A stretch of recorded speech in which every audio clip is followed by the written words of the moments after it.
Hey,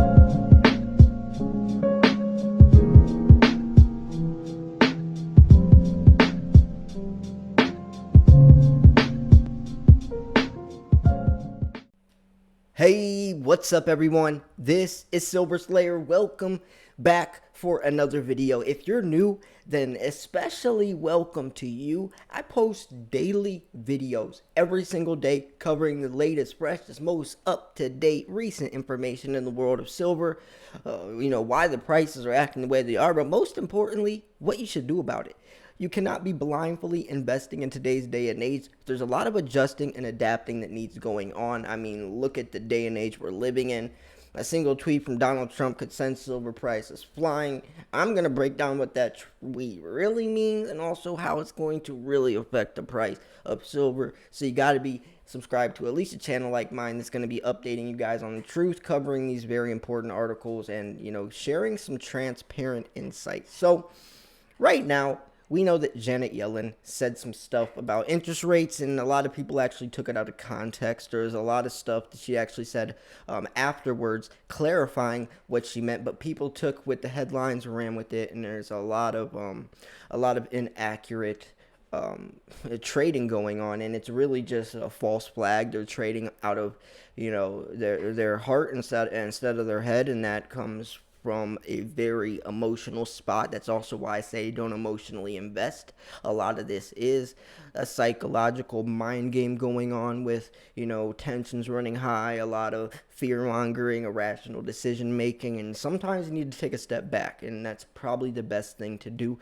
It's why, like in my last video, I was saying, if you are someone who's day trading, marginal trading, looking at the prices every day, maybe holding off is still a strategy. Buying, selling, trading is a strategy, but just holding off, taking a step back is just as good as doing any of the previous three. So anyways, this far it's been a volatile second quarter for precious metals. Silver, the SLB, is traded in a 13% range since the start of April, with most of the volatility to the upside. Now we know that silver is a very volatile metal.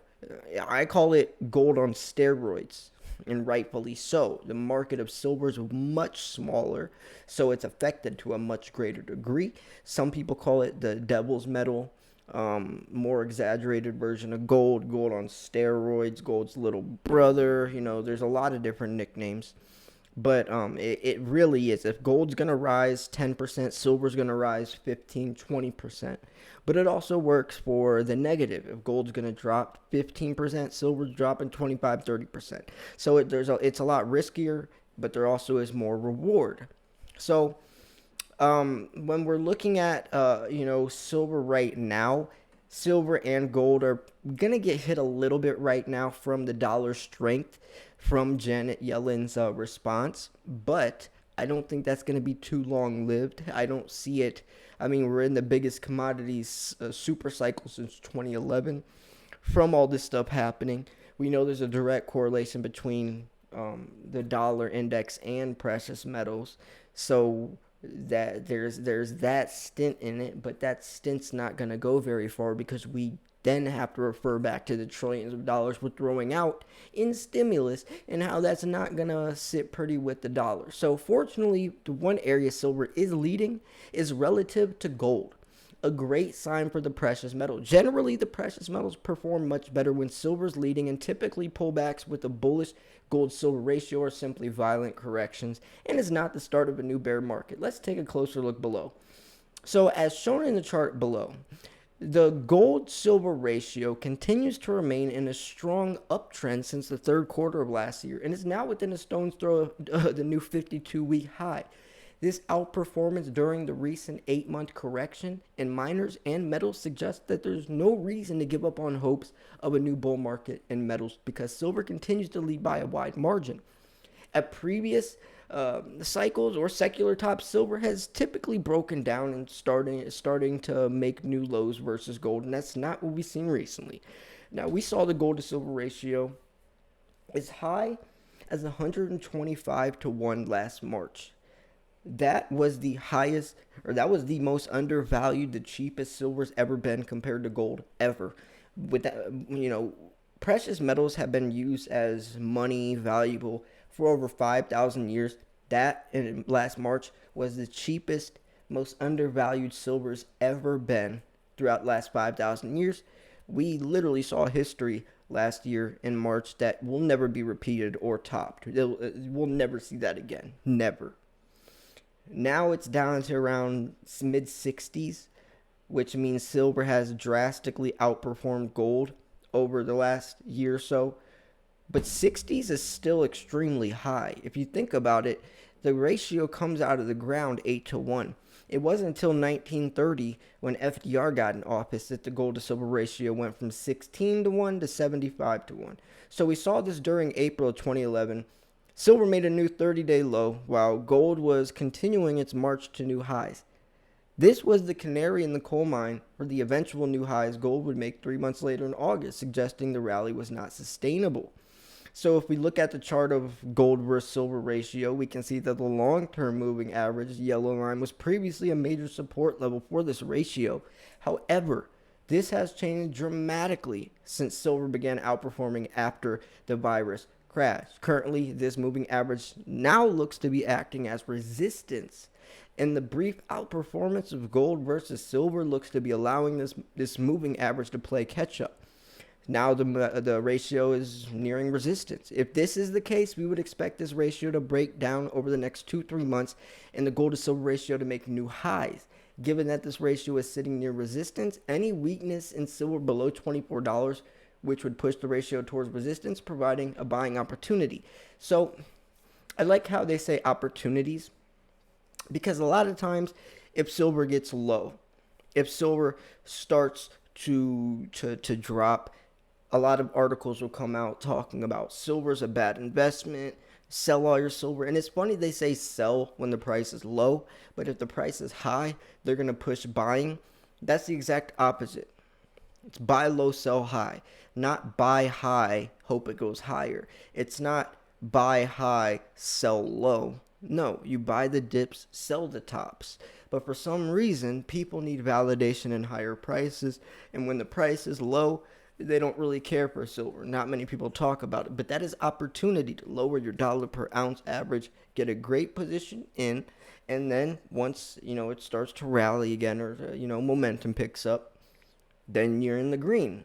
But if you're buying the tops, you're just hoping it goes higher. And usually when it's a top, it has to correct back down. So you're automatically in the red from your investment, which isn't sitting pretty. You're starting to give up, and then you end up selling at a loss. So what's the best course of action? With the strong fundamental backdrop of the gold to silver ratio continuing to outperform, I see no reason to rush to take profits on silver. Currently, monthly range $22 to $29 an ounce. Any rallies above $28.50 would be an opportunity to buy some profits. So this is more trading. It even says I'm long on gold. When I'm looking at silver, I'm looking at, a hedge against inflation. I'm looking at a store value. I'm looking at silver's intrinsic value and with gold. And I'm looking at the longer term picture. When are you planning on selling? I would love to ask you guys that question because if you're determining your length of stacking, should also determine your stacking strategy. When you are buying something on APMEX, depending upon your stacking strategy should depend upon what area of APMEX or what types of coins you're going to be buying. Silver broke out of its triangular formation yesterday to record its best one-day performance since early February when it briefly touched $30, and that was from the Wall Street silver stuff. Gold, meanwhile, remains range-bound as it struggles to find a bid strong enough to challenge key resistance at 1800. Silver broke out of its triangular formation yesterday to record its best day since February 1st when it briefly spiked above $30. And we saw gold getting rejected once again. So rising growth expectations together with the prospect for government-supported infrastructure plans as well as the green transformation and reflection focus have all helped drive a strong rally across industrial and platinum group metals in 2021. Silver is obviously one of those industrial metals. Gold not so much, and hence why gold is struggling. So on the back of the recent strong performance across industrial metals, silver ended up taking the lead, with yesterday's trigger being the combination of weaker than expected U.S. ISM manufacturing and higher ISM prices paid. The renewed pull from surging industrial metals can be seen through the gold to silver ratio, which I was just talking about in the last article.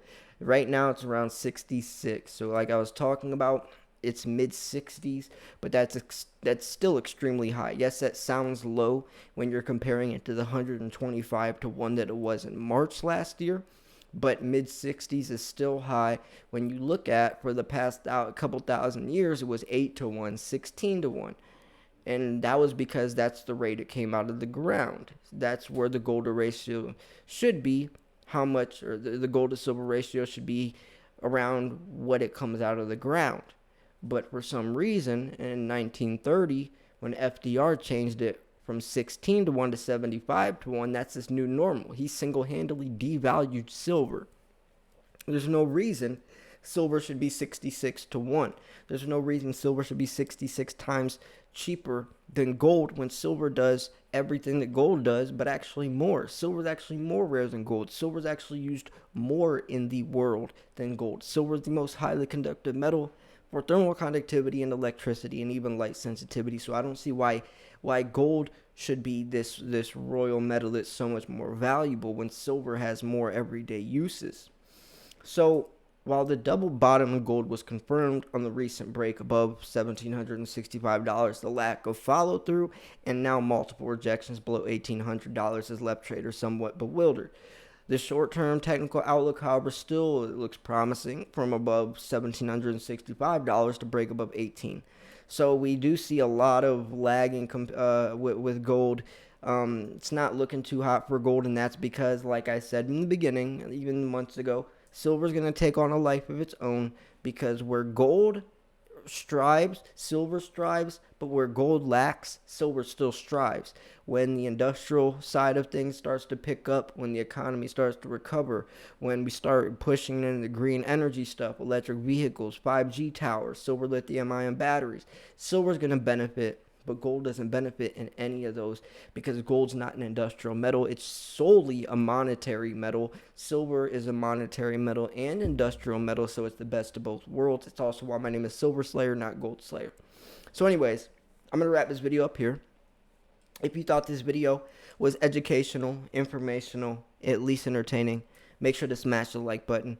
Most importantly, subscribe. Like I said in the beginning of the video, you have to be subscribed to at least a channel like mine that gives you guys the inside scoop on a daily basis of what silver's doing, because then you can adjust, you can adapt accordingly. We're living in a crazy day and age where new stuff is happening every single day, and I'm going to keep you guys updated. You don't got to worry about that. I got y'all. So anyways, make sure you go enter the giveaways. I'm giving away a 10-ounce Wall Street silver bar. You can go enter that giveaway right now. I'm also going to be doing a 45,000 subscriber silver giveaway very shortly, so stay tuned for that. Also doing a 47,000 and a 50,000 subscriber silver giveaway. That one's going to be massive. So yeah, tons of giveaways, tons of information getting thrown around. So being a subscriber is a no-brainer. Thanks for tuning in. This is Silver Slayer. I'll see you guys soon. Peace.